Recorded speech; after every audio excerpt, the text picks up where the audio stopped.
دیکھو ایک سوال کر کے جاتا ہوں یہاں کے غیر مقلد چھوٹے بڑے عالم سے، ایک حدیث شریف کی کتاب ایسی ثابت کر دے، ایک حدیث شریف کی کتاب جس کا مصنف چاروں اماموں میں سے کسی کی تقلید کرنے والا نہ ہو،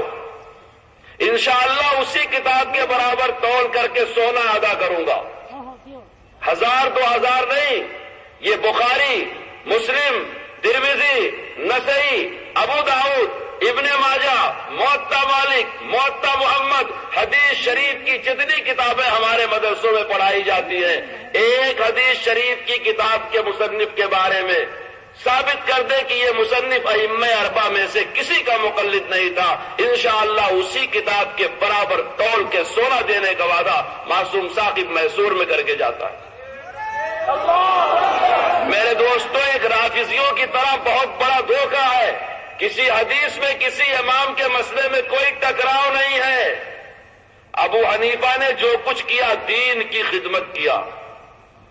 امام مالک نے جو کچھ کیا دین کی خدمت کیا، امام شافعی نے جو کچھ کیا دین کی خدمت کیا، امام احمد ابن حنبل نے جو کچھ کیا دین کی خدمت کیا۔ اللہ ان ائمہ کرام کی قبروں کو نور سے بھر دے، اور ایسے حالات میں کیا کہ ان حالات میں ان سے بڑھ کے اور کسی نے خدمت نہیں کیا۔ وہ زمانہ خلفاء کا زمانہ تھا، مسلم بادشاہتوں کا زمانہ تھا۔ میرے دوستو، عامت المسلمین کے دلوں میں ان کے خلفاء کا وہ مقام نہیں تھا جو ان ائمہ کرام کا تھا۔ انہوں نے کاروبار حکومت سے الگ ہو کر کے مسجدوں میں بیٹھ کر کے رسول پاک صلی اللہ علیہ وسلم کے دین کی خدمت کیا۔ جیسے رافضی